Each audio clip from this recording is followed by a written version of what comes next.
오늘 이렇게 첫 번째 설교 단상에 쓰는데요. 아까까지는 안 떨렸는데 또 서니까 떨리네요.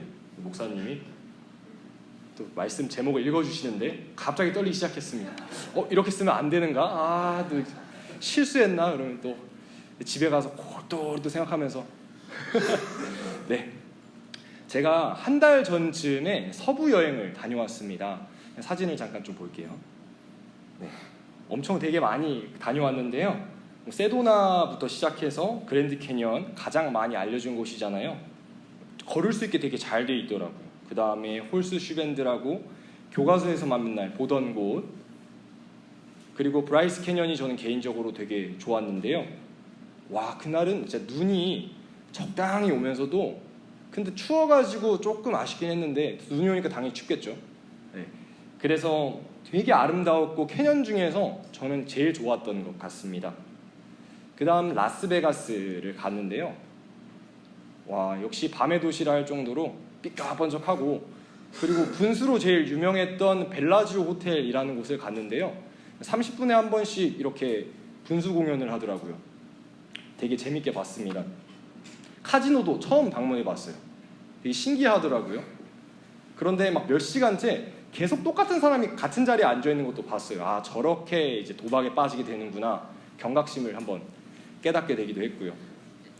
그 다음 마지막 행선지였었는데요. 데스밸리라는 곳을 갔습니다. 시간이 늦어서 밤에 가게 되었는데 거기가 또 별이 많이 보이는 장소로 굉장히 유명하더라고요. 그래서 해가 다 지기를 기다려서 거기에 이제 돗자리를 깔고 같이 갔던 분들하고 누워가지고 보는데, 여기는 지금 이제 주변이 밝아서 잘 안 보이는데요. 되게 선명하게 별자리들이 많이 보이더라고요. 그런데 이제 3박 4일에 운전하면서 총 2,600마일을 운전을 했습니다. 꽤나 많은 인원이 갔거든요.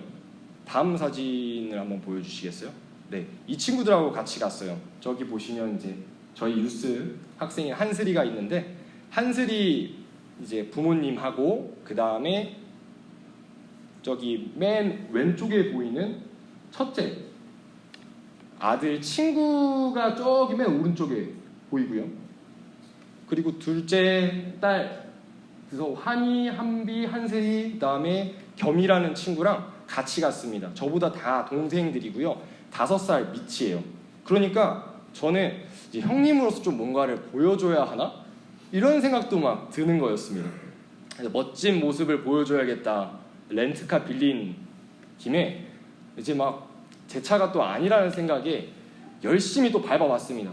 생전 처음 이제 밟아보는 속도였는데요. 120마일에 RPM 7,000까지 막 붕붕 하면서 밟아봤습니다. 그러니까 이제 처음에는 사람들이 되게 불안해했는데 이제 타다 보니까 적응이 되든지 양현우 전사님 운전 되게 잘하시네요. 막 칭찬을 해주는 겁니다.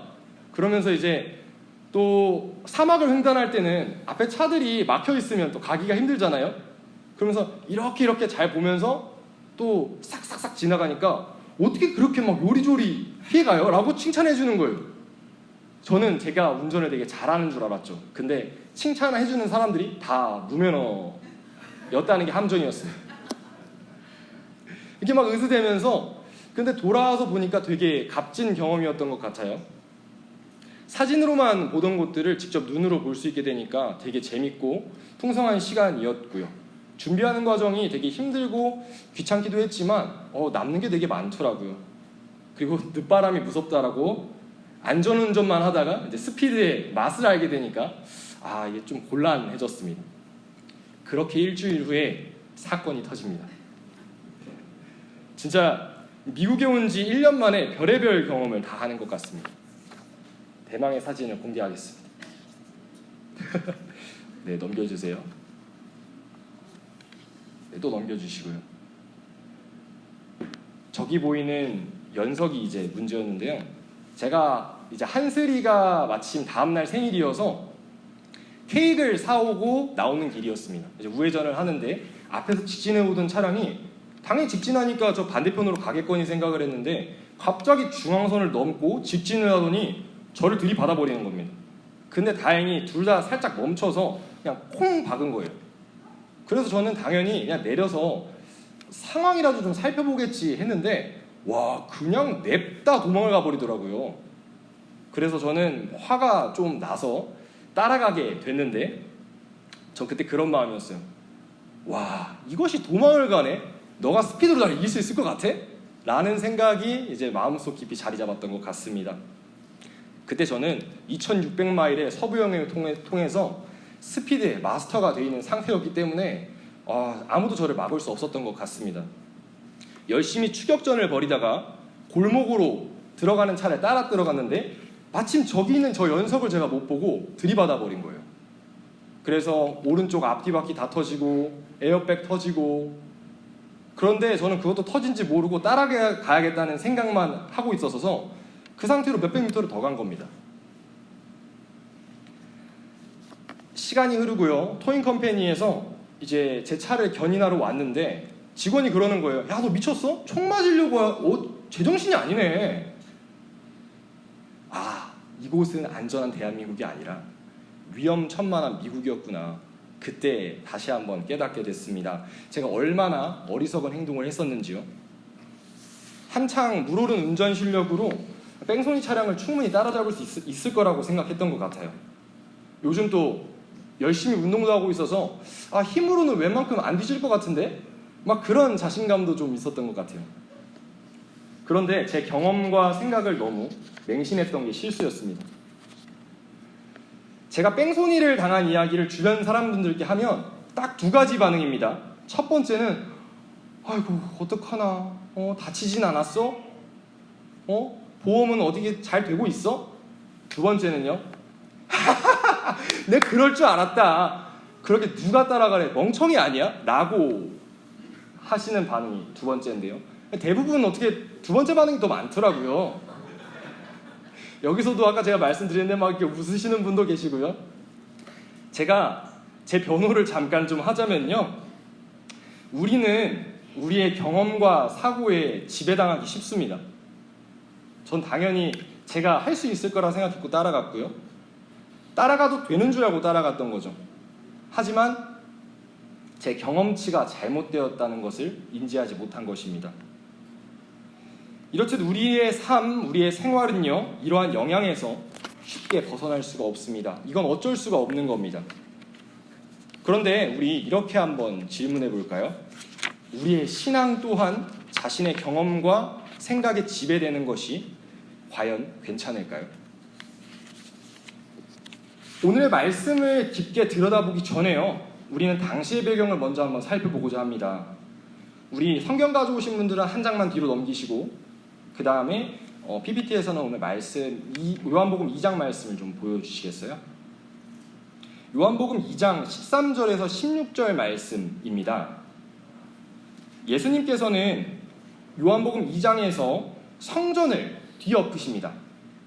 당시 유대인들은 제사를 드릴 제물을 비싼 값에 이렇게 사고 팔고 있었는데 거기서 큰 이익을 취했습니다. 성전은 유대교의 중심이었음에도 불구하고 그러한 성전이 그들의 그 이윤을 얻는 장소로 변질되는 곳. 그러니까 예수님이 당연히 화나셔서 성전을 뒤엎으실 만도 합니다. 때리지 않은 게 오히려 다행이라고 생각합니다.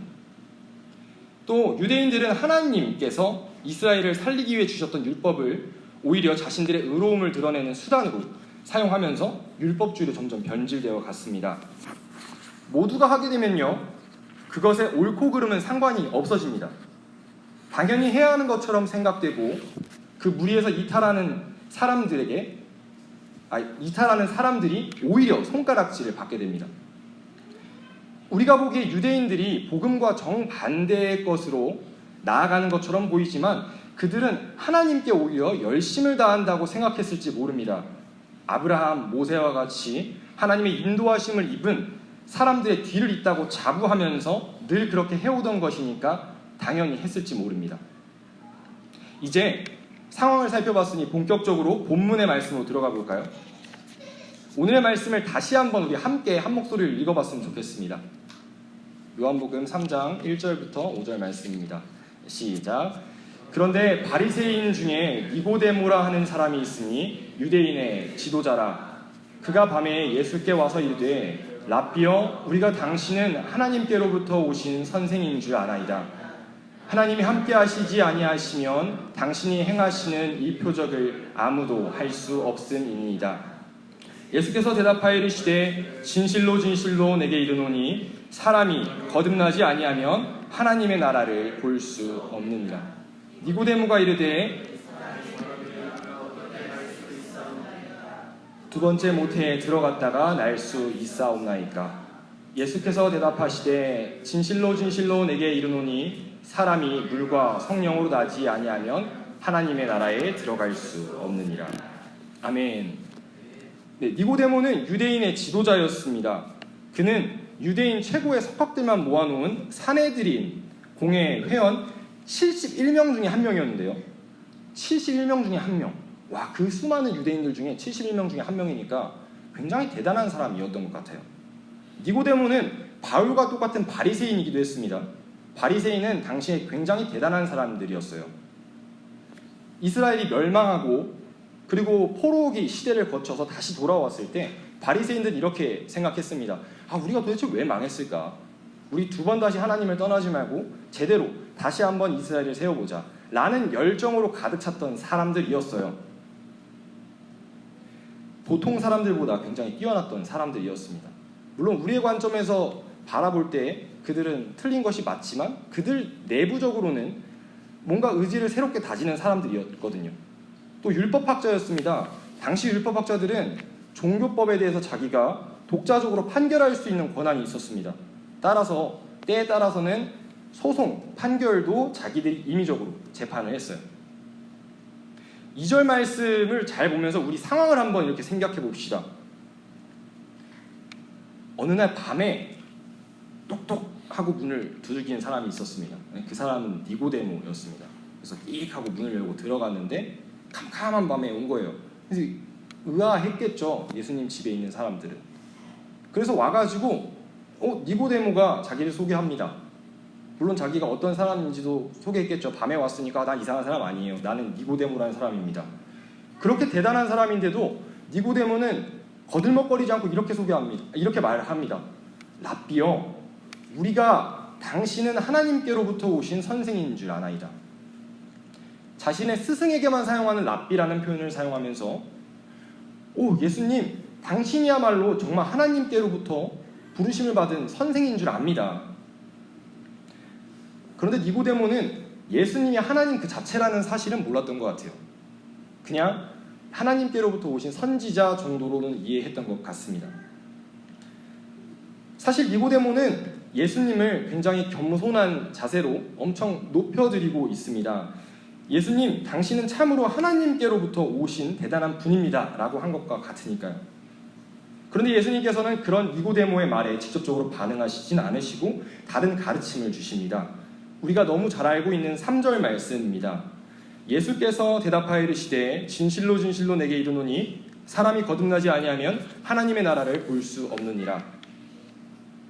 직접적으로 대답하지 않으셨어요. 그런데 니고데모 너가 거듭나지 않으면 하나님 나라에 참여할 수 없어. 들어갈 수 없어. 경험할 수 없어. 지금으로 따지면 신학교 교수 정도 될까요? 니고데모의 학식이.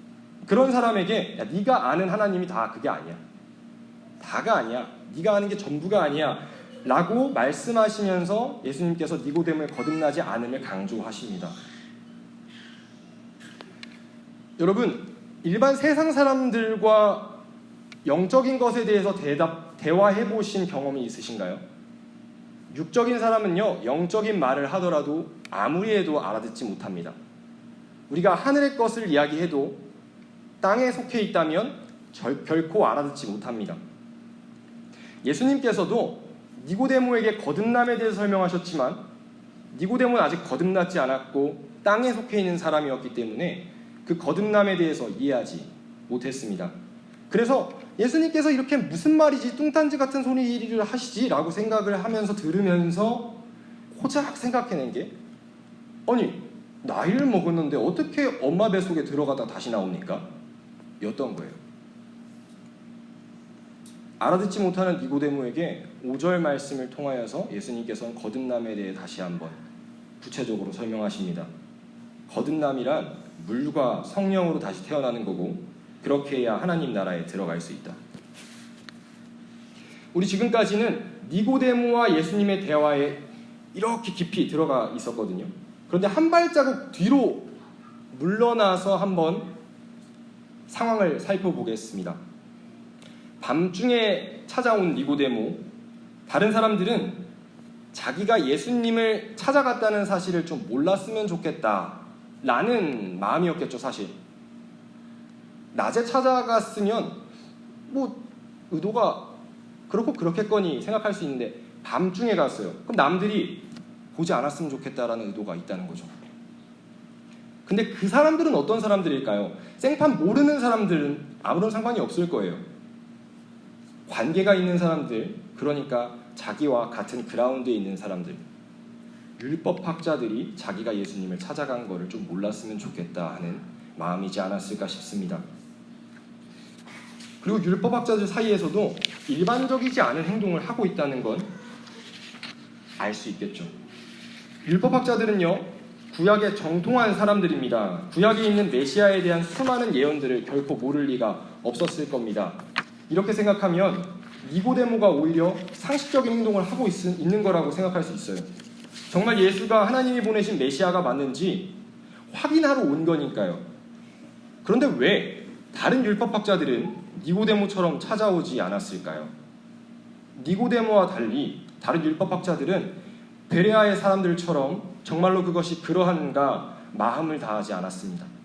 더욱이 요한복음 7장 말씀을 보면 율법학자들이 예수님을 반대한 이유가 자신들의 굳은 신념 때문이 아님을 확인할 수 있습니다.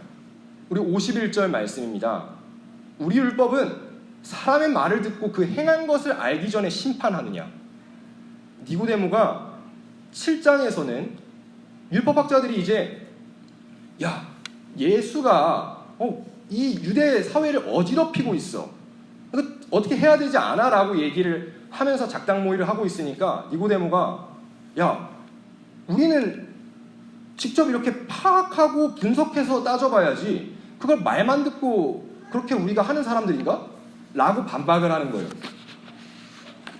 다른 율법학자들은 그러니까 이제 너도 갈릴리에서 왔냐? 너도 한패냐? 라고 이야기하는 거예요. 되게 감정적이죠. 내가 성경 연구만 지금 몇십 년을 했는데 무슨 말도 안 되는 소리 하고 있어. 어떻게 예수가 하나님이야? 그건 말도 안 돼. 혹시 이거 내가 인정해버리면 내가 틀렸다는 걸 인정하는 꼴이 아닐까? 자존심이 허락 못한다. 다른 율법학자들 사이에서는 이런 마음들이 있지 않았을까? 말씀을 통해 유추해봅니다. 여기서 니고데모와 다른 율법학자들 사이의 차이점이 드러납니다. 니고데모는 자신의 경험의 유한성을 인정했다는 거고요. 다른 율법학자들은 인정하지 않았다는 것입니다. 니고데모는 자신의 경험의 유한성을 인정했다는 것이고, 다른 율법학자들은 그러지 않았다는 것입니다. 제가 우리 교회에서의 사역을 결정하기에 앞서서 유튜브에서 담임 목사님의 설교 영상을 찾아보았던 기억이 납니다.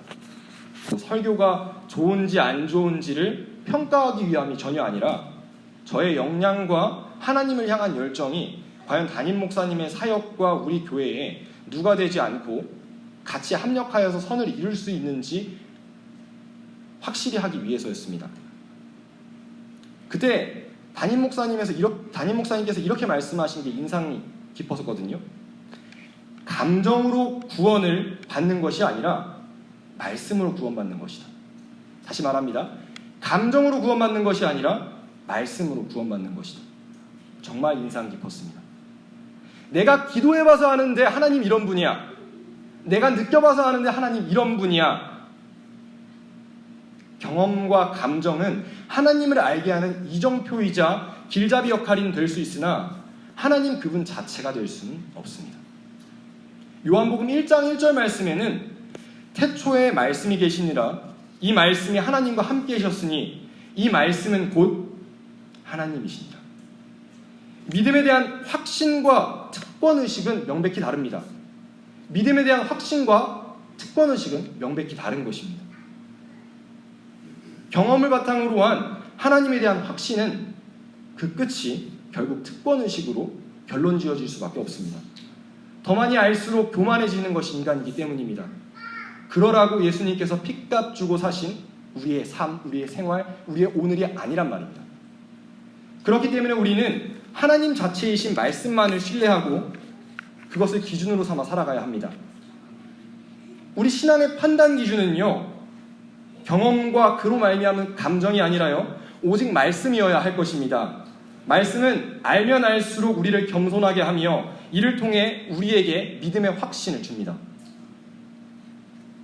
니고데모는 예수님을 만난 이후에 어떻게 됐을까요? 거듭나 구원에 이르렀을까요? 성경에서는 니고데모가 거듭났다, 구원받았다라고 확실하게 말해주고 있지는 않습니다.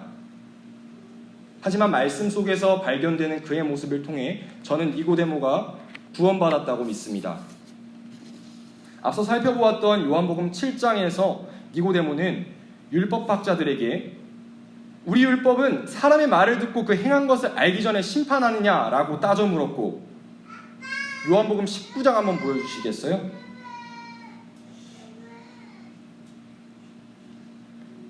일찍이 예수께 밤에 찾아왔던 니고데모도 몰약과 침향을 섞은 것을 100리트라쯤을 가지고 온지라. 100리트라가 어느 정도냐면요, 34kg 정도 된다고 합니다. 이는 왕을 장사 지낼 때 사용하던 양과 동일한 양이라고 해요. 예수님이 십자가에서 처형당하신 이유거든요. 따르던 제자들 모두 다 도망갔습니다. 로마로부터 어떤 위협을 받을지 모르는 상황이에요. 쟤 율법학자 니고데모 아니야? 쟤 사내들의 공회 회원이잖아. 근데 쟤가 왜 갑자기 예수님한테 가서 저러는 거지? 라고 이야기가 들어가면 자신의 신변에 어떤 변화가 생길지 몰라요. 그런데 그 34kg에 100리트라의 양은요, 당신만이 나의 왕입니다 라는 고백이었던 거예요. 그런 고백의 의미를 담아 가져온 100리트라의 물건들을 생각할 때 누가 나를 알아볼까 조마조마하며 밤에 찾아갔던 그의 첫 번째 모습과는 완벽하게 대조됩니다. 여러분, 요한복음 3장 16절 말씀이요, 예수님과 니고데모의 대화에서 나왔다는 것 아십니까? 오늘 말씀 이유를 천천히 내려가시다 보면요, 예수님께서 이렇게 말씀하십니다. 하나님이 세상을 이처럼 사랑하사 독생자를 주셨으니 이는 그를 믿는 자마다 멸망하지 않고 영생을 얻게 하려 하심이라. 이게 니고데모에게 예수님께서 하신 말씀이었습니다. 니고데모 또한 그의 경험에 의해, 그의 감정에 의해서 구원받지 않았습니다. 저는 그가 신앙의 기준을 경험과 감정에 두지 않았다고 생각합니다. 경험과 감정으로 구원받았다고 생각하지 않습니다.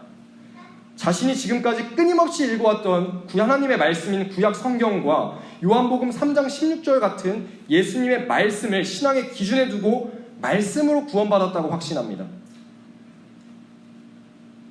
오늘 설교를 시작하면서 여러분들께 신앙이 자신의 경험에 지배당해도 괜찮을까라는 질문을 드렸었죠. 경험에 영향을 받는다는 것이 별것 아닌 것 같지만 굉장히 중요한 말입니다. 질문을 조금 바꿔볼까요? 여러분의 신앙의 기준은 과연 어디에 있습니까? 여러분이 경험한 하나님, 경험한 감정, 그것이 과연 여러분 신앙의 기준입니까? 아니면 하나님의 감동으로 쓰여진 말씀입니까? 나는 신앙생활을 열심히 하는데요, 삶에 문제가 있습니다. 하나님과의 관계도 엉망이고요, 교회에서 영적으로 돌봄받지도 않는 것 같고요, 우리의 자녀들도 신앙이 성숙하지 않는 것 같아요. 삶에 문제가 있다면요, 감히 말씀드리지만, 그리고 그게 해결되지 않는다면 여러분의 믿음과 신앙이 경험에 기반한 특권의식일 수 있습니다. 그러나 말씀에 기반한 신앙은요, 율법학자들이 그러했던 것과 달리 자존심으로 우리의 눈을 가리지도 않고 하나님의 영광을 가리우지도 않고요, 오히려 믿음의 확신을 줄 것입니다. 그러한 믿음의 확신이 여러분의 삶에 있기를 주님의 이름으로, 우리 예수님의 이름으로 간절히 권면드립니다. 우리 함께 기도하겠습니다.